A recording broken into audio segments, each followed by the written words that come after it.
وَلِلَّهِ الْأَسْمَاءُ الْحُسْنَى فَادْعُوهُ بِهَا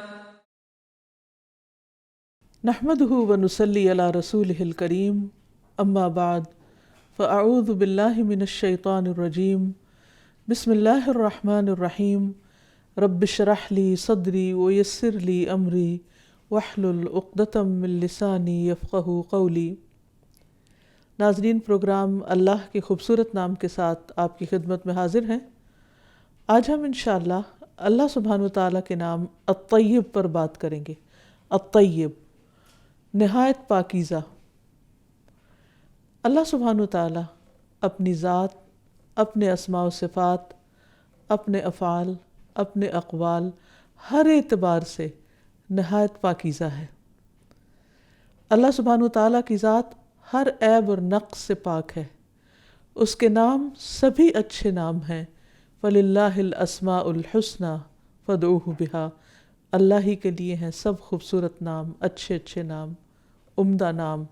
فَادْعُوهُ بِهَا، اس کو ان ناموں کے ساتھ پکارو۔ پھر اسی طرح اس کے جتنے بھی افعال ہیں، جو کچھ بھی اس نے بنایا وہ بہترین شکل میں بنایا۔ پھر اسی طرح جو اس کے اقوال ہیں، جو اس کا کلام ہے قرآن مجید، وہ بھی بہترین کلام ہے، بہت ہی خوبصورت کلام ہے۔ تو آئیے ہم دیکھتے ہیں کہ اللہ سبحانہ وتعالیٰ کے اس نام کے بارے میں ہمیں قرآن مجید اور سنت رسول صلی اللہ علیہ وسلم سے کیا رہنمائی ملتی ہے۔ سب سے پہلی بات تو یہ کہ یہ نام قرآن مجید میں نہیں آیا، لیکن حدیث میں اس نام کا ذکر آتا ہے۔ حدیث میں آتا ہے کہ ایھا الناس ان اللہ طیب ولا يقبل الا طیبا، اے لوگو بے شک اللہ پاک ہے، طیب ہے، اور نہیں قبول کرتا مگر طیب چیزیں، یعنی اعمال بھی طیب ہوں، عمدہ ہوں، پاکیزہ ہوں، اور اسی طرح باقی سب چیزیں بھی اللہ سبحانہ وتعالیٰ کو طیب ہی پسند ہیں، کیونکہ وہ خود طیب ہے۔ تو آئیے ہم دیکھتے ہیں کہ کس طرح اللہ سبحانہ وتعالیٰ کے اسماء اور صفات اور افعال طیب ہیں، پاکیزہ ہیں۔ سب سے پہلی بات تو یہ کہ لیس کمثلہ شیء، اس جیسی کوئی چیز ہے ہی نہیں، لہٰذا ہم اس کو کسی بھی چیز سے مثال دے کے نہیں سمجھا سکتے۔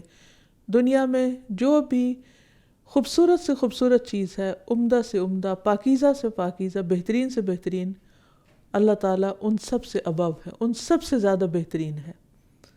کوئی بھی چیز اس کی طرح نہیں۔ لیس کمثلہ شیء وہو السمیع البصیر۔ لیکن یہ بات مانی ہوئی ہے کہ وہ طیب ہے اور طیب ہی کو پسند کرتا ہے۔ جہاں تک اللہ سبحانہ وتعالیٰ کے افعال کا تعلق ہے، اس کے کاموں کا تعلق ہے، تو زمین و آسمان پر اگر آپ غور و فکر کریں تو آپ حیران ہو جائیں گے کہ اس کی ایک ایک تخلیق کے اندر اس کی کاریگری نظر آتی ہے، خوبصورتی نظر آتی ہے، بہترین شکل، بہترین سائز، بہترین رنگ، اور بہترین جیسے اس کو ہونا چاہیے وہ اسی طرح ہے۔ اللہ تعالیٰ فرماتے ہیں صنع اللہ الذی اتقن کل شیء انہ خبیر بما تفعلون، اور یہ اللہ کی قدرت کا کرشمہ ہے جس نے ہر چیز کو مضبوط بنایا، بلا شبہ جو کام تم کر رہے ہو وہ اس سے خبردار ہے، یعنی خوب آگاہ ہے۔ یعنی ایک طرح سے انسان کو اشارہ کیا جا رہا ہے کہ جس رب نے ہر چیز کو بہترین طریقے پر بنایا ہے، وہ تم سے بھی بہترین کاموں کی توقع رکھتا ہے اور بہترین ہی کو قبول کرتا ہے۔ آسمان پر نظر دوڑائیں تو سورۃ الملک میں اللہ تعالیٰ فرماتے ہیں تبارک الذی بیدہ الملک، بہت بابرکت ہے وہ جس کے ہاتھ میں پوری کائنات کی بادشاہت ہے۔ الذی خلق الموت والحیاۃ لیبلوکم ایکم احسن عملا، جس نے زندگی اور موت کو بنایا تاکہ تم میں دیکھے کہ کون اچھے عمل کرتا ہے۔ وہو العزیز الغفور، وہ زبردست بھی ہے، بخشش فرمانے والا بھی ہے۔ الذی خلق 7 سماوات طباقا، جس نے 7 آسمان تہ بر تہ بنائے۔ ما تری فی خلق الرحمن من تفاوت، تم رحمان کی تخلیق میں کسی قسم کی کوئی بے ربطی نہ پاؤ گے۔ فرجع البصر هل تری من فطور، اپنی نگاہ پلٹاؤ، کیا تمہیں کوئی خلل نظر آتا ہے؟ ثم ارجع البصر کرتین، پھر بار بار نگاہ دوڑاؤ، یعنی ایک بار نہیں کئی بار دیکھو۔ ما تری فی خلق الرحمن من تفاوت، رحمان کی تخلیق میں کسی قسم کا کوئی تفاوت نہیں، کوئی بے ربطی نہیں ہے۔ اور اس کے آخر میں فرمایا کہ تمہاری نگاہ تھک کر نامراد پلٹ آئے گی، لیکن تمہیں کسی قسم کا کوئی رخنہ نظر نہیں آئے گا، کوئی خرابی نظر نہیں آئے گی۔ اور یہ ایک حقیقت ہے کہ اللہ تعالیٰ نے جو بھی چیز بنائی بہترین حالت پر بنائی۔ خود انسان کی تخلیق میں آپ دیکھیے کہ اللہ تعالیٰ فرماتے ہیں لَقَدْ خَلَقْنَا الْإِنسَانَ فِي أَحْسَنِ تَقْوِيمٍ، ہم نے انسان کو بہترین حالت پر پیدا کیا، یعنی بہترین شکل و صورت کے ساتھ پیدا کیا۔ پھر آسمان کی طرف اگر ہم دوبارہ دیکھیں تو آسمان کا رنگ اور اس کے بدلتے رنگ اور اس پر جو بادل ہیں اور جو بادلوں کے مختلف ڈیزائن بنتے ہیں، اور پھر سورج کا طلوع اور غروب ہونا اور اس کے یہ منظر اور شفق کے رنگ، اور پھر مختلف موسموں میں اور بارش کی حالت میں مختلف اس کی بدلتی حالتیں، اور پھر رات کے وقت جب اندھیرا ہوتا ہے اس وقت آسمان کا ستاروں کا آسمان پر چمکنا، یہ سب کچھ انتہائی خوبصورت منظر پیش کرتے ہیں۔ یہ ایسا حسن ہے، ایسی بیوٹی ہے کہ جس کی طرف کوئی بھی دیکھے بغیر اور اس کو اپریشیٹ کیے بغیر رہ نہیں سکتا۔ تو حقیقت یہ ہے کہ ان اللہ طیب، اللہ تعالیٰ بہت پاکیزہ ہے، پاکیزہ چیزیں، عمدہ چیزیں ہی اس کو پسند ہیں۔ جیسے کہ اور جگہ پر فرمایا کہ ان اللہ جمیل یحب الجمال، بے شک اللہ تعالیٰ خوبصورت ہے اور خوبصورتی کو پسند کرتا ہے۔ پھر اسی طرح جو ہوائیں وہ چلاتا ہے ان کے بارے میں بھی قرآن مجید میں آتا ہے کہ وہ پاکیزہ ہوائیں چلاتا ہے اور جس کے ذریعے بہت سے امور طے پاتے ہیں۔ فرمایا هو الذی یسیرکم فی البر والبحر حتی اذا کنتم فی الفلک وجرین بہم بریح طیبۃ وفرحوا بها جاءتها ریح عاصف وجاءهم الموج من كل مكان وظنوا انهم احیط بهم دعوا اللہ مخلصین لہ الدین لئن انجیتنا من هذه لنکونن من الشاکرین، وہی ہے جو تمہیں خشکی اور سمندر میں چلاتا ہے یہاں تک کہ جب تم کشتیوں میں ہوتے ہو اور وہ انہیں لے کر عمدہ ہوا کے ساتھ چل پڑتی ہیں اور اس پر وہ خوش ہوتے ہیں۔ اور یہ عام طور پر یہی حال ہوتا ہے کہ جب لوگ کشتی میں بیٹھ کر سمندر کی سیر کو نکلتے ہیں یا کام کو نکلتے ہیں اور عمدہ طریقے سے کشتیاں چل رہی ہوتی ہیں تو انسان خوش ہو رہے ہوتے ہیں اور اپنے کام کاج نبھا رہے ہوتے ہیں، کام بھی کر رہے ہوتے ہیں اور انجوائے بھی کر رہے ہوتے ہیں، سفر بھی کر رہے ہوتے ہیں اور آسمان کے رنگ اور سمندر کے رنگ بھی دیکھ رہے ہوتے ہیں اور عمدہ ہواؤں سے بھی لطف اندوز ہو رہے ہوتے ہیں۔ لیکن کبھی کبھی اللہ سبحانہ وتعالیٰ انسان کو اس نعمت کا احساس دلانے کے لیے ان ہواؤں میں تیزی بھی لے آتے ہیں۔ اسی لیے فرمایا تو ان کشتیوں پر سخت تیز ہوا آ جاتی ہے اور ان پر ہر جگہ سے موج آ جاتی ہے اور وہ یقین کر لیتے ہیں کہ بے شک ان کو گھیر لیا گیا، تو اللہ تعالیٰ کو اس طرح پکارتے ہیں کہ ہر عبادت اس کے لیے خالص کرنے والے ہوتے ہیں۔ یقیناً اگر تو نے ہمیں اس سے نجات دی تو ہم ضرور ہی شکر ادا کرنے والے ہوں گے۔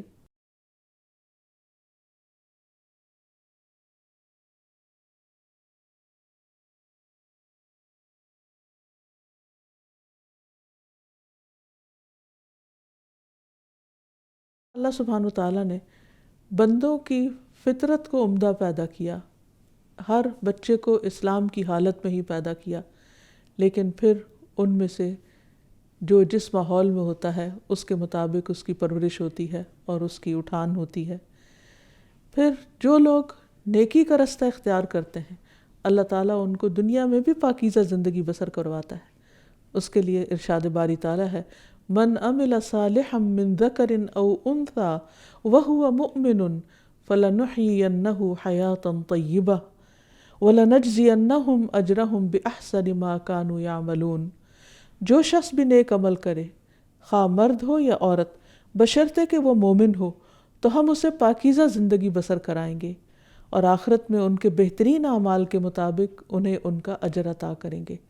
یعنی جو لوگ دنیا میں عمدہ کام کریں گے ان کا اجر بھی عمدہ ہوگا، یہ اللہ کا وعدہ ہے، یعنی جیسا کرو گے ویسا بھرو گے۔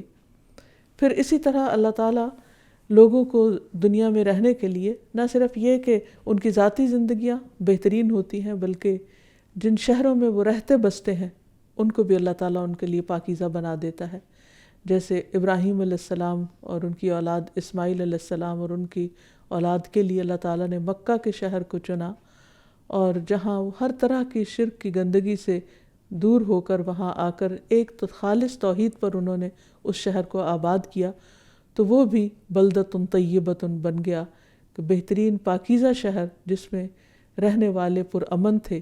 حالانکہ وہاں کی زمین کچھ اگاتی نہیں تھی، لیکن چونکہ صرف اللہ کا نام لیا جاتا تھا تو وہ محدود وسائل زندگی میں بھی ایک پرامن علاقہ بن گیا.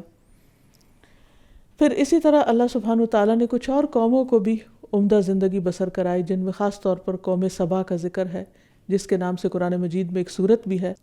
لَقَدْ كَانَ لِسَبَإٍ فِي مَسْكَنِهِمْ آيَةٌ جَنَّتَانِ عَنْ يَمِينٍ وَشِمَالٍ كُلُوا مِن رِّزْقِ رَبِّكُمْ وَاشْكُرُوا لَهُ بَلْدَةٌ طَيِّبَةٌ وَرَبٌّ غَفُورٌ. قوم سبا کے لیے ان کے مسکن میں ہی ایک نشانی موجود تھی. اس مسکن کے دائیں بائیں 2 باغ تھے. ہم نے انہیں کہا تھا کہ اپنے پروردگار کا دیا ہوا رزق کھاؤ اور اس کا شکر ادا کرو. پاکیزہ اور ستھرا شہر ہے اور معاف فرمانے والا پروردگار. یعنی ہم نے ان کو دنیا میں ہر طرح کی نعمتیں عطا کی اور ان کے لیے ہر چیز کی فراوانی پیدا کر دی. اور یہ صرف قوم سبا ہی کے لیے نہیں، بلکہ ہم دیکھتے ہیں کہ اللہ تعالیٰ نے مختلف قوموں کو جب ترقی دی تو انہیں ہر طرح کا سامان دنیا عطا کیا اور بہترین سے بہترین چیزیں انہیں عطا کی. لیکن یہ لوگوں کا اپنا قصور ہوتا ہے کہ وہ اللہ کی نافرمانی کر کے نعمتوں کو عذاب میں بدل لیتے ہیں. اور اس کے لیے اللہ تعالیٰ سورۃ الروم میں فرماتے ہیں ظہر الفساد فی البر والبحر بما کسبت ایدی الناس، کہ خشکی اور سمندر میں فساد پھیل گیا. یہ فساد کیوں پھیلا؟ اللہ نے اس کو فساد پر نہیں پیدا کیا، اللہ نے تو اس کو انتہائی پاکیزہ پیدا کیا. یعنی جب سمندر کو اللہ تعالیٰ نے کریٹ کیا تو اس میں کوئی پولوشن نہیں تھی. زمین کو جب کو پیدا کیا تو اس میں پولوشن نہیں تھی، ہوا میں پولوشن نہیں تھی، کہیں بھی نہیں تھی. ہر چیز پاکیزہ اور صاف ستھری تھی. لیکن یہ سب کچھ کیوں ہو گیا کہ آج انسان اس پولوشن کے ہاتھوں خود ہی عذاب میں مبتلا ہے؟ کیونکہ یہ انسان کے اپنے ہاتھوں کی کمائی ہے. نہ اس سے سمندر بچے ہیں اور نہ اس سے خشکی کی زمینیں بچی ہیں. ہر طرف یہ فساد ہی فساد نظر آتا ہے. بما کسبت ایدی الناس، یہ سب کچھ لوگوں کے اپنے ہاتھوں کی کمائی کی وجہ سے ہوا ہے. اللہ تعالیٰ طیب ہے اور طیب کو پسند کرتا ہے. وہ چاہتے ہیں کہ بندے اس دنیا میں بھی عمدہ زندگی بسر کریں، اور وہ چاہتا ہے کہ بندے آخرت میں بھی بہترین جنت کے باغوں میں رہیں. وہ اپنے بندوں پر ظلم نہیں کرتا، وہ اپنے بندوں کا برا نہیں چاہتا. ان اللہ طیب، وہ طیب ہے اور طیب ہی کو پسند کرتا ہے، طیب ہی کو قبول کرتا ہے. لہٰذا بندوں پر لازم آتا ہے کہ وہ اللہ سبحانہ وتعالیٰ کے لیے جو بھی عمل کریں وہ طیب ہو، پاکیزہ ہو. تو اللہ سبحانہ وتعالیٰ کی ذات الطیب وہ ذات ہے جس نے ہر چیز کو پیدا کیا اور بہت ہی خوبصورت انداز میں، بہت ہی عمدہ انداز میں، بہت ہی جمال کے ساتھ اس کو پیدا کیا. جیسے سورۃ الملک میں ذکر آتا ہے تبارک الذی بیدہ الملک وہو علی کل شیء قدیر. بہت بابرکت ہے وہ ذات جس کے ہاتھ میں پوری کائنات کی بادشاہت ہے اور وہ ہر چیز پر پوری پوری قدرت رکھتا ہے.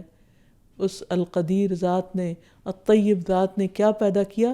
الذی خلق الموت والحیات لیبلوکم ایکم احسن عملا، کہ اس نے زندگی اور موت کو اس لیے بنایا کہ تمہارا امتحان لے کر دیکھے کہ تم میں اچھے کام کون کرتا ہے. کیوں؟ اس لیے کہ اس زندگی کے اندر انسان کے لیے بہت ساری اٹریکشنز ہیں، اور پھر دیکھا یہ جا رہا ہے کہ ان ساری چیزوں کے اندر کون اپنے رب کا وفادار بن کر جیتا ہے. وَهُوَ الْعَزِيزُ الْغَفُورُ، اور وہ زبردست بھی ہے، بخشش فرمانے والا بھی ہے. وہ رب الذی خلق 7 سماوات طباقا، جس نے 7 آسمان تہ بتہ بنائے. ما تری فی خلق الرحمن من تفاوت، تم رحمان کی تخلیق میں کسی قسم کی کوئی بے ربطی نہ پاؤ گے. فرجع البصر، اپنی نگاہ پلٹاؤ پھر دوبارہ دیکھو. حل تری من فطور، کیا کہیں تمہیں کوئی رخنا نظر آتا ہے؟ کسی قسم کے کوئی بریکس نظر آتے ہیں؟ کوئی دراڑیں نظر آتی ہیں؟ کتنا خوبصورت بنایا اس نے، کتنا عمدہ بنایا اس نے اس آسمان کو کہ اللہ تعالیٰ خود چیلنج کر رہے ہیں کہ تم اس کو دیکھو، بار بار دیکھو اور ڈھونڈ کر لاؤ کہ کیا کہیں کوئی ایسی چیز ہے کہ جو تمہیں نظر آتی ہو، کہ جہاں کوئی خلل ہو، کوئی خرابی ہو، جہاں کوئی چیز بدنما نظر آ رہی ہو۔ پھر فرمایا ثم ارجع البصر کرتین، اپنی نگاہ بار بار پلٹا کے دیکھو، یعنی صرف ایک دفعہ نہیں، بار بار دیکھو، 100 بار دیکھو۔ ینقلب الیک البصر خاسئا وہو حسیر، تمہاری نگاہ تھک کر نامراد پلٹ آئے گی، لیکن تم رحمان کی تخلیق میں کوئی بے ربطی نہ پاؤ گے۔ حقیقت یہ ہے کہ اللہ سبحانہ وتعالیٰ نے ہر چیز کو بنایا اور پھر بہت ہی خوبصورت بنایا، کیونکہ وہ خود الطیب ہے اور طیب چیزوں کو پسند فرماتا ہے۔ پھر ہم دیکھتے ہیں کہ اللہ سبحانہ وتعالیٰ نے بندوں کے لیے جو رزق پیدا کیا اور انسانوں کو خاص طور پر غذائی ضروریات ان کی پوری کرنے کے لیے جو چیزیں دی ہیں وہ بھی انتہائی پاکیزہ ہیں۔ فرمایا قل من حرم زینۃ اللہ التی اخرج لعبادہ والطیبات من الرزق، کہہ دیجئے اللہ تعالیٰ نے اپنے بندوں کے لیے جو زینت اور کھانے کی پاکیزہ چیزیں پیدا کی ہیں انہیں کس نے حرام کیا ہے؟ یعنی اللہ نے ان کے لیے حلال کیا ہے، اور وہ اس میں بہت زیادہ ورائٹی ہے، جو اپنی حسب پسند مرضی کی چیزیں ہیں وہ ان کو کھا سکتے ہیں۔ آپ کہیے کہ یہ چیزیں دنیا کی زندگی میں ان لوگوں کے لیے ہیں جو ایمان لائے، اور قیامت کے دن تو خالصتاً انہی کے لیے ہوں گی۔ یعنی اللہ نے دنیا میں بھی کھانے پینے میں اور استعمال کی چیزوں میں جو زینت رکھی ہے، جو خوبصورتی رکھی ہے، جو اٹریکشن رکھی ہے، وہ اہل ایمان پہ حرام نہیں کی، صرف یہ ہے کہ حلال طریقے سے اسے حاصل کریں اور حلال راستے میں اور حلال طریقے پر ہی اس کو استعمال کریں۔ پھر فرمایا ہم اپنی آیات کو صاف صاف بیان کرتے ہیں ان لوگوں کے لیے جو علم رکھتے ہیں۔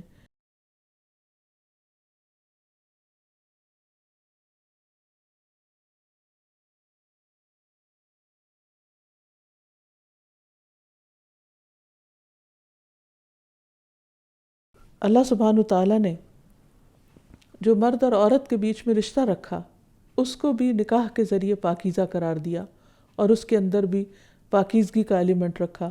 فرمایا واللہ جعل لکم من انفسکم ازواجا وجعل لکم من ازواجکم بنین وحفدا ورزقکم من الطیبات افبالباطل یؤمنون وبنعمت اللہ ہم یکفرون، اور اللہ نے تمہارے لیے خود تمہیں میں سے بیویاں بنائیں اور تمہارے لیے تمہاری بیویوں سے بیٹے اور پوتے بنائے، یعنی کتنی نعمتیں عطا کی تمہیں، اور تمہیں پاکیزہ چیزوں سے رزق دیا، تو کیا وہ باطل کو مانتے ہیں اور اللہ کی نعمت کا انکار کرتے ہیں؟ نہیں، دینے والا تو سب کچھ ان کو اللہ ہی ہے، اور وہ کسی اور کے شکر گزار ہوتے ہیں یا کسی اور کی عبادت کرتے ہیں یا کسی اور کی طرف رجوع کرتے ہیں۔ پھر جہاں تک حلال اور حرام کا تعلق ہے تو اس میں بھی جتنی پاکیزہ چیزیں ہیں ان کو اللہ تعالیٰ نے حلال قرار دیا اور خبیث چیزوں کو حرام قرار دیا۔ جب لوگوں نے پوچھا کہ ان کے لیے کیا حلال ہے تو بہت آسان جواب دیا گیا کہ پاکیزہ چیزیں سب ان کے لیے حلال ہیں۔ یسألونک ماذا احل لہم، وہ آپ سے پوچھتے ہیں کہ ان کے لیے کیا کچھ حلال ہے۔ قل احل لکم الطیبات، کہہ دیجئے سب پاکیزہ چیزیں تمہارے لیے حلال ہیں۔ یعنی حلال کا دائرہ بہت وسیع ہے اور اس کا جو معیار ہے وہ پاکیزگی ہے، صفائی ہے، اس کا بہترین ہونا ہے۔ پھر اسی طرح رسول اللہ صلی اللہ علیہ وسلم کو جب بھیجا گیا تو آپ کو ایک ذمہ داری یہ بھی دی گئی کہ وہ لوگوں کے لیے پاک چیزوں کو حلال قرار دیں، جن کو پچھلی امتوں کے لوگوں نے اپنے اوپر خود سختی کرتے ہوئے حرام قرار دے دیا تھا، یا ان کے گناہوں کی وجہ سے وہ چیزیں جو اصلاً حلال تھیں، پاکیزہ تھیں، ان پر حرام قرار دی گئی تھی۔ اس سلسلے میں قرآن مجید میں آتا ہے الذین یتبعون الرسول النبی الامی الذی یجدونہ مکتوبا عندہم فی التوراۃ والانجیل یأمرہم بالمعروف وینہاہم عن المنکر ویحل لہم الطیبات ویحرم علیہم الخبائث، جو لوگ اس رسول کی پیروی کرتے ہیں جو نبی امی ہے، جس کا ذکر وہ اپنے ہاں تورات اور انجیل میں لکھا ہوا پاتے ہیں، وہ رسول انہیں نیکی کا حکم دیتا ہے اور برائی سے روکتا ہے، ان کے لیے پاکیزہ چیزوں کو حلال اور خبیث کو حرام کرتا ہے، ان کے بوجھ ان پر سے اتارتا ہے، اور وہ بندشیں کھولتا ہے جن میں وہ جکڑے ہوئے تھے۔ لہٰذا جو لوگ اس پر ایمان لائے اور اس کی حمایت اور مدد کی اور اس روشنی کی پیروی کی جو آپ کے ساتھ نازل کی گئی، تو یہی لوگ فلاح پانے والے ہیں۔ تو اس سے یہ پتہ چلتا ہے کہ نبی صلی اللہ علیہ وسلم کے فرائض منصبی میں ایک چیز یہ بھی تھی کہ وہ پاکیزہ چیزوں کو لوگوں کے لیے حلال کریں تاکہ ان کی زندگی ان پر آسان ہو۔ پھر اسی طرح پاک کو ناپاک سے الگ کرنے والا بھی اللہ سبحانہ وتعالیٰ ہی ہے۔ فرمایا ما کان اللہ لیذر المؤمنین علی ما انتم علیہ حتی یمیز الخبیث من الطیب وما کان اللہ لیطلعکم علی الغیب ولکن اللہ یجتبی من رسلہ من یشاء فآمنوا باللہ ورسلہ وَإِن تُؤْمِنُوا وَتَتَّقُوا فَلَكُمْ أَجْرٌ عَظِيمٌ۔ اللہ تعالیٰ مومنوں کو اسی حال پر نہ چھوڑے گا جس حال پر اس وقت تم ہو، جب تک کہ پاک کو ناپاک سے جدا نہ کر دے۔ یعنی انسانوں کے مزاج کے اندر، طبیعتوں کے اندر، ان کے اعمال کے اندر، ان کی گفتگو کے اندر، ان کی نیتوں کے اندر بعض اوقات آلائشیں ہو جاتی ہیں، تو اللہ تعالیٰ ایک کے بعد ایک ٹیسٹ ڈالتا رہتا ہے تاکہ وہ صاف ہو جائیں اور انسان کا کھرا کھوٹا الگ ہو جائے اور ان کے اندر کی جو غلطیاں ہیں وہ ختم ہو جائیں اور ان کا جو اصل جس اچھی فطرت پر اللہ نے ان کو پیدا کیا وہ کھل کر ابھر کر سامنے آ جائے۔ کیونکہ پاکیزہ جنتوں میں بسائے جانے والے لوگ وہی ہوں گے جو دنیا میں اپنے آپ کو ان غلاظتوں سے اور آلائشوں سے اور اللہ تعالیٰ کی ناپسندیدہ چیزوں سے پاک صاف کر لیں۔ تو دنیا میں اہل ایمان کا تزکیہ کرنے کے ساتھ ساتھ اللہ سبحانہ وتعالیٰ ان کو جو احکامات دیتا ہے عمل کرنے کے لیے وہ بھی نہایت پاکیزہ ہے۔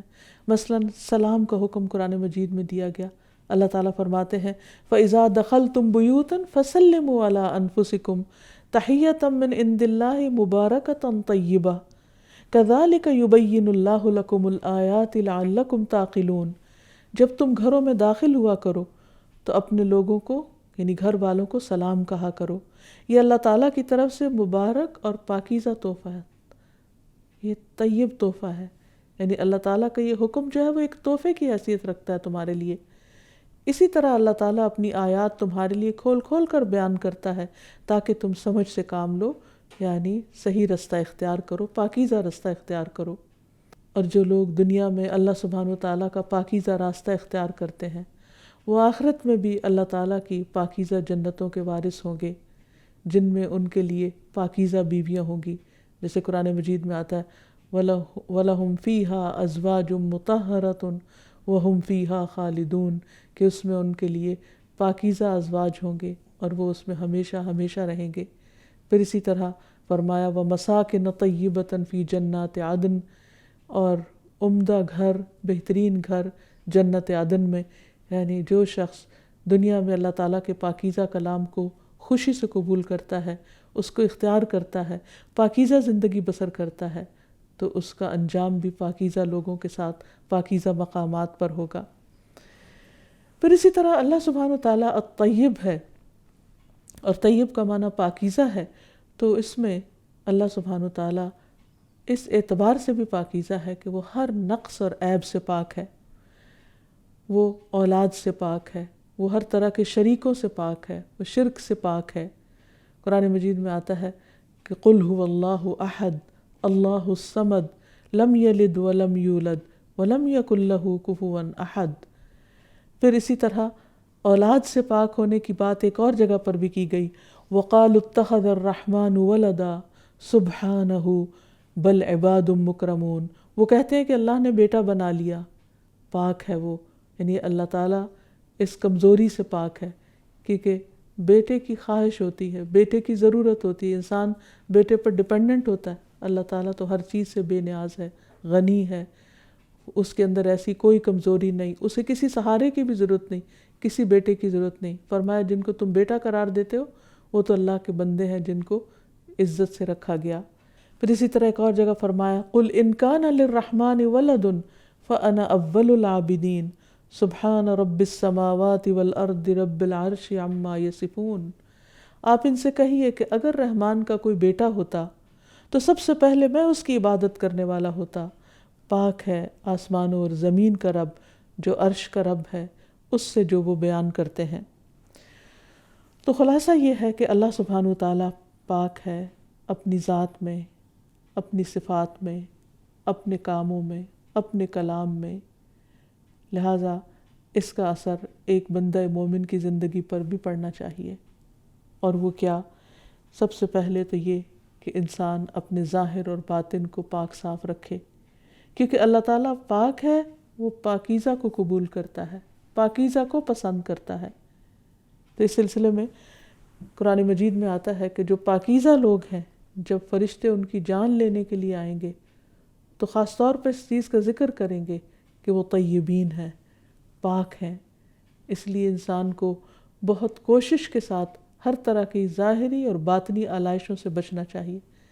ظاہری آلائشوں میں جیسے لباس کی گندگی ہے، جسم کی گندگی ہے، اور اسی طرح باطنی آلائشوں میں جیسے خیالات کا ناپاک ہونا ہے، یا دل کے اندر حسد، حقد، بغض وغیرہ کا ہونا، یا لوگوں کے بارے میں بدگمانی رکھنا، یہ تمام چیزیں جو ہیں انسان کو اندر سے نکال دینی چاہیے۔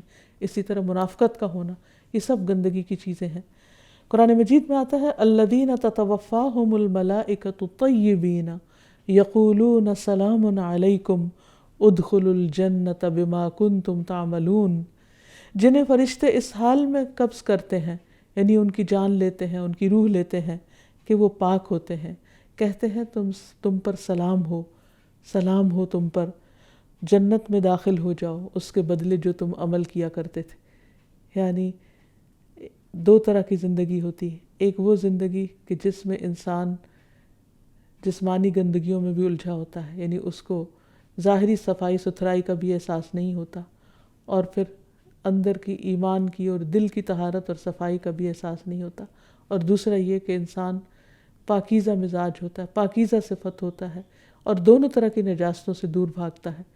اب انسان کو تو نہیں معلوم کہ اس کی موت کس وقت آ جائے گی اور کس وقت موت کا فرشتہ اچانک آ کے نوک کر دے گا، تو اس صورت میں انسان کو چاہیے کہ ہمیشہ ظاہری اور باطنی طہارت کا خیال رکھے۔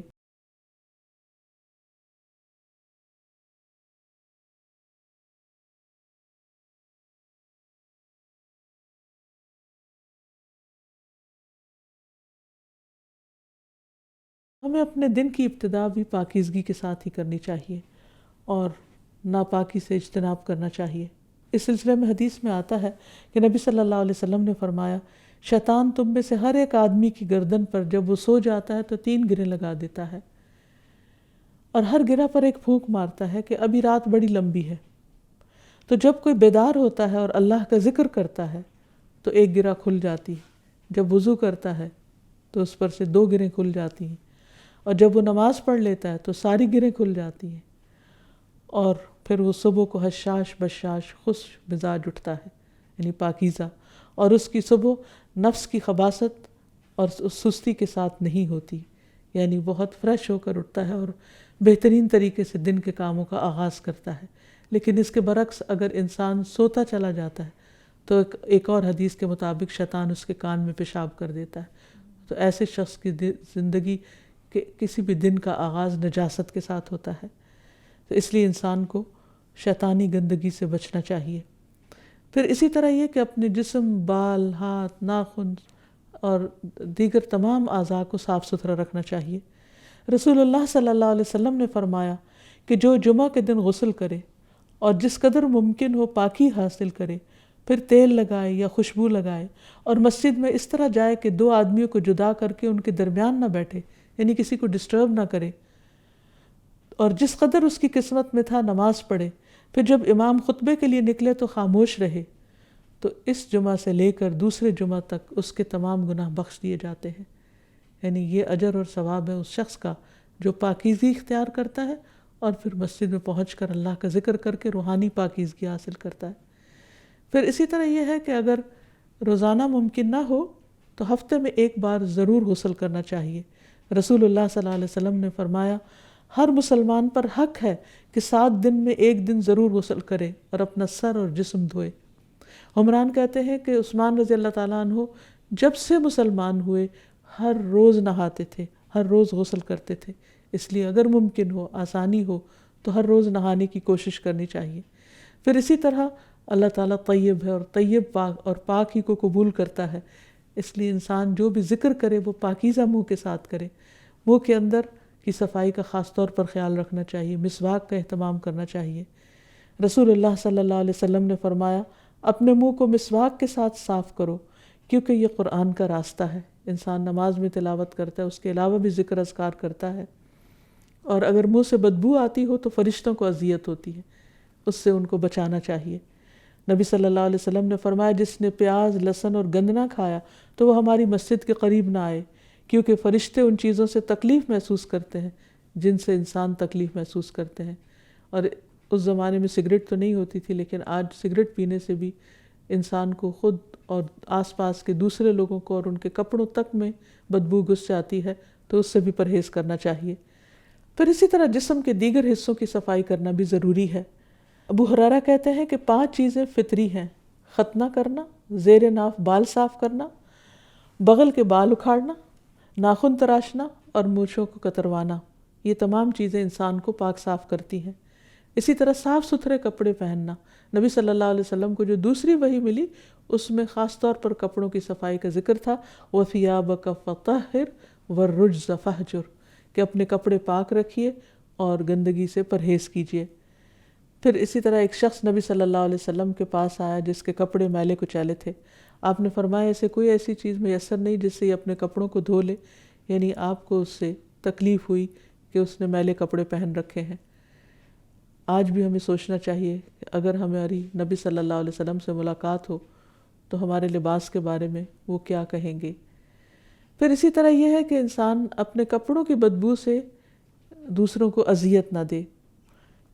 نبی صلی اللہ علیہ وسلم کی مسجد میں جب لوگ دور سے آتے اور پسینے کی بدبو آتی تو آپ خاص طور پر پھر پاکیزگی اور صفائی کی طرف توجہ دلاتے۔ پھر اسی طرح سوتے وقت بھی انسان کو پاک صاف ہو کر سونا چاہیے۔ جو شخص باوضو رات کو سوتا ہے اس کے بستر میں فرشتہ رات گزارتا ہے۔ جب بھی وہ رات کی کسی گھڑی میں نیند سے بیدار ہوتا ہے تو فرشتہ کہتا ہے اے اللہ اپنے فلاں بندے کو معاف کر دے اس لیے کہ یہ باوضو سویا ہے۔ پھر خوشبو کا اہتمام کرنا چاہیے۔ جب رسول اللہ صلی اللہ علیہ وسلم کہیں سے گزرتے تو عمدہ خوشبو کی وجہ سے پہچانے جاتے کہ یہاں سے نبی صلی اللہ علیہ وسلم گزرے ہیں۔ پھر اسی طرح رات کے وقت بھی آپ کے گزرنے کو پہچان لیا جاتا آپ کی خوشبو کی وجہ سے، اور آپ کو یہ بات سخت ناپسند تھی کہ آپ سے کسی قسم کی بو آئے۔ آپ پر یہ امر بہت شاق گزرتا تھا۔ پھر اسی طرح گھروں کو بھی صاف ستھرا رکھنا چاہیے۔ نبی صلی اللہ علیہ وسلم نے اس کی بہت تلقین کی ہے۔ حقیقت یہ ہے کہ ایک مومن کی تو ساری زندگی ہی پاکیزگی پر مبنی ہوتی ہے۔ قرآن مجید میں مومن کی جو مثال دی گئی ہے وہ شجرہ طیبہ کے ساتھ دی گئی ہے۔ فرمایا مثل کلمۃ طیبۃ کشجرۃ طیبہ اصلها ثابت وفرعها فی السماء تؤتی اکلها کل حین باذن ربها ویضرب اللہ الامثال للناس لعلہم یتفکرون۔ پاکیزہ کلمے کی مثال، یعنی جب ایک بندہ مومن لا الہ الا اللہ پڑھ لیتا ہے اور شرک کی نجاست سے باہر نکل آتا ہے تو اس کی مثال ایسے ہی ہے جیسے ایک پاکیزہ درخت ہو، یعنی ایمان کا بیج جب بویا جاتا ہے اور اس سے جو درخت نکلتا ہے تو مومن کی مثال اس درخت کی طرح ہے۔ اور ایک حدیث کے مطابق وہ کھجور کا درخت بتایا گیا ہے کہ اصلها ثابت، جس کی جڑ بڑی مضبوط ہے، وفرعها فی السماء، اور شاخیں آسمان تک پہنچی ہوئی، نہیں دور سے ایسے دیکھیں اگر درخت کے سین کو تو یوں لگتا ہے جیسے شاخیں آسمان سے ٹکرا رہی ہوں۔ اور پھر اس کی خوبی کیا ہے، تؤتی اکلها کل حین باذن ربها، وہ ہر موسم میں اپنے پھل دیتا ہے اپنے رب کے اذن سے، یعنی جب کھجوروں کے خوشے نکلتے ہیں تو اس کی ساری چیزیں استعمال کے قابل ہوتی ہیں حتیٰ کہ کھجوریں پک جائیں۔ اور اس کا درخت ایور گرین درخت ہوتا ہے، اس پر خزاں نہیں آتی۔ تؤتی اکلها کل حین باذن ربها، اور وَيَضْرِبُ اللَّهُ الْأَمْثَالَ لِلنَّاسِ، اللہ تعالیٰ لوگوں کے لیے مثالیں بیان کرتا ہے تاکہ لوگ غور و فکر سے کام لیں۔ تو گویا بندہ مومن کی ساری زندگی پاکیزگی پر مبنی ہوتی ہے۔ اس کا ہر ایکشن، اس کا ہر عمل، اس کا ہر کام، اس کا ظاہر، اس کا باطن سب ہی فائدہ مند ہوتا ہے، اور پھر ہر وقت وہ دوسروں کو فائدہ پہنچاتا ہے۔ ایک صاف ستھرا انسان اور کچھ نہیں تو اپنی لکس کے ساتھ ہی دوسروں کے لیے ایک بہترین چیز ہوتا ہے۔ پھر اسی طرح یہ ہے کہ اللہ سبحانہ وتعالیٰ نے ہمیں طیب کھانے کا بھی حکم دیا ہے۔ قرآن مجید میں آتا ہے کلوا مما فی الارض حلالا طیبا، کھاؤ جو کچھ بھی زمین میں ہے حلال اور طیب۔ پھر رسولوں کو خاص طور پر حکم دیا گیا، اہل ایمان کو حکم دیا گیا کہ وہ حلال اور پاکیزہ چیزیں کھائیں، اور پھر ساتھ ہی بتا دیا گیا کل لا یستوی الخبیث والطیب، کہ ناپاک اور پاکیزہ برابر نہیں ہوتے۔ ولو اعجبک کثرت الخبیث، خواہ خبیث کی کثرت تمہیں کتنی ہی اچھی لگے لیکن انسان کو پاکیزہ ہی کی طرف جانا چاہیے۔ اور پھر رزق میں پاکیزگی کا اہتمام کرنا چاہیے، انسان کو اپنی کمائی میں حلال حرام کا خیال رکھنا چاہیے، اور مومن جو ہے وہ ہمیشہ اپنے کھانے پینے کے معاملے میں صرف ظاہری پاکیزگی کا ہی خیال نہیں رکھتا، بلکہ کمائی کا بھی خیال رکھتا ہے کہ وہ بھی پاکیزہ ہے یا نہیں۔ نبی صلی اللہ علیہ وسلم نے فرمایا، مومن کی مثال شہد کی مکھی کی مانند ہے، جو پاکیزہ چیز کھاتی ہے پاکیزہ رس خارج کرتی ہے، اور جس پھول پتی یا پتے پہ بیٹھتی ہے وہ نہ ٹوٹتا ہے نہ خراب ہوتا ہے، یعنی بہترین چیز لیتی ہے اور بہترین چیز دیتی ہے، اور جو شہد وہ بناتی ہے وہ آپ دیکھیے کہ کس طرح اس میں لوگوں کے لیے شفا ہے۔ اور پھر مومن حرام چیزوں سے بچتا ہے، کیونکہ اسے معلوم ہے کہ حرام اس کے لیے آخرت میں نقصان کا باعث ہے۔ رسول اللہ صلی اللہ علیہ وسلم نے فرمایا، حرام مال سے پلا ہوا جسم جنت میں نہیں جائے گا، اس لیے انسان اپنے کھانے پینے میں خصوصی طور پر طیب اور حلال کا خیال رکھے۔ پھر اسی طرح طیب مال سے صدقہ کرے، کیونکہ حرام مال سے کیا وہ صدقہ انسان کا قبول نہیں ہوتا، اس کا ثواب نہیں ملتا۔ پھر اسی طرح زکوٰۃ کی ادائیگی میں طیب مال کا خیال رکھنا چاہیے کہ جو مال دے وہ پاکیزہ ہو، صاف ستھرا ہو۔ عام صدقہ خیرات میں بھی گھٹیا اور فضول اور بیکار نکمی چیزیں نہیں دینی چاہیے، صاف ستھری اور قابل استعمال چیزیں دینی چاہیے، کیونکہ نفلی صدقات میں بھی خبیث چیزیں قابل قبول نہیں۔ نبی صلی اللہ علیہ وسلم کے زمانے میں ایک دفعہ کسی نے بیکار قسم کی ردی کھجوریں لا کر مسجد میں لٹکا دی تھی، تو آپ صلی اللہ علیہ وسلم نے ایک ڈنڈے کے ساتھ ان کو جھاڑ کر گرا دیا۔ آپ نے فرمایا، اگر اس کا مالک چاہتا تو عمدہ قسم کی کھجور دے سکتا تھا، بلا شبہ قیامت کے دن وہ بھی ایسی ہی کھجوریں کھائے گا، یعنی جس قسم کی انسان دیتا ہے اسی قسم کی قیامت کے دن پھر لینے والا بھی ہوگا۔ پھر اسی طرح یہ ہے کہ انسان کی گفتگو بھی پاکیزہ ہونی چاہیے، اس میں جھوٹ اور چغلی اور غیبت اور ایک دوسرے کی لگائی بجائی ان تمام چیزوں سے بچنا چاہیے۔ پھر ذکر کی کثرت ہونی چاہیے، کیونکہ الیہ یصعد الکلم الطیب والعمل الصالح یرفعہ، کہ اللہ تعالیٰ کی طرف پاکیزہ کلمات ہی چڑھتے ہیں، یعنی وہی قبول ہوتے ہیں، انہی کا وزن ہوگا، انہی پر اجر ہوگا، اور عمل صالح اس کو اوپر اٹھاتا ہے۔ اور طیب کلام جو ہے وہ آگ سے بچانے کا ذریعہ بھی ہے۔ نبی صلی اللہ علیہ وسلم نے فرمایا، جہنم سے بچو اگرچہ کھجور کے ایک ٹکڑے سے ہی کیوں نہ ہو۔ اگر کسی کو کھجور کا ٹکڑا بھی میسر نہ آئے تو اچھا کلمہ ہی کہہ دو، کلمہ طیبہ ہی کہہ دو، عمدہ طریقے سے کسی سے بات ہی کر لو، کیونکہ آپ نے فرمایا الکلمۃ الطیبۃ صدقہ، پاکیزہ کلام جو ہے وہ صدقہ ہے۔ اور پھر پاکیزہ کلام اور اچھا کلام اچھی فعال اس سے لی گئی ہے، یعنی مومن جب منہ سے کوئی بات نکالے تو اچھی بات نکالے، یہ نہ کہے کہ یہ ہو نہیں سکتا اور یہ تباہ ہو جائے گا، اور یعنی بری بری باتیں زبان سے نہیں نکالنی چاہیے، اچھی اور فائدہ مند باتیں نکالنی چاہیے جس سے دوسروں کو انکریجمنٹ ہو، دوسروں کو ڈسکریج نہیں کرنی چاہیے، اللہ تعالیٰ سے اچھی امید رکھنی چاہیے، تو اس سے پھر انسان بہت سی آفات سے بھی سلامت رہتا ہے۔ پھر اسی طرح شادی بیاہ کے معاملے میں بھی انسان کو پاکیزہ ازواج کا انتخاب کرنا چاہیے اور پاکیزہ زندگی بسر کرنی چاہیے، حرام تعلقات سے پرہیز کرنا چاہیے۔ اور آخر میں یہ کہ اللہ سبحانہ و تعالیٰ کے اس نام کے وسیلے سے اللہ تعالیٰ سے دعا بھی کرنی چاہیے اور اللہ تعالیٰ سے پاکیزہ چیزوں کا سوال کرنا چاہیے۔ انبیاء اور صالحین جب اولاد کے لیے دعا کرتے تو پاکیزہ اولاد کی کرتے، جیسے زکریا علیہ السلام نے کہا، رب ہب لی من لدنک ذریۃ طیبہ، اے میرے رب مجھے اپنے پاس سے پاکیزہ اولاد عطا فرما، یعنی جس کا اخلاق اور کردار اور سب کچھ پاکیزہ اور عمدہ ہو۔ پھر اسی طرح یہ ہے کہ کھانا کھانے کے بعد اللہ تعالیٰ کا شکر ادا کرنا چاہیے اور اللہ تعالیٰ کی تعریف کرنی چاہیے۔ آپ یہ دعا پڑھا کرتے تھے، الحمدللہ کثیرا طیبا مبارکا فیہ غیر مکفی ولا مودع ولا مستغنی عنہ ربنا، تمام تعریفیں اللہ کے لیے، بہت زیادہ پاکیزہ، برکت والی، ہم کافی نہیں سمجھتے نہ اس کو ترک کرتے ہیں، اور اے ہمارے رب نہ ہم اس سے بے پرواہ ہو سکتے ہیں، یعنی پاکیزہ تعریف تیرے لیے اور جتنی بھی کریں اتنی ہی کم ہے۔ پھر اسی طرح نماز میں اللہ تعالیٰ کی حمد و ثنا کے ساتھ پاکیزگی کے الفاظ بولنے چاہیے، حمدن کثیرن طیبن مبارکن فی۔ پھر اسی طرح ہمیں صبح کے وقت خاص طور پر دن کے آغاز میں اپنے لیے پاکیزہ رزق کی دعا کرنی چاہیے، نبی صلی اللہ علیہ وسلم کی سنت کی پیروی کرتے ہوئے۔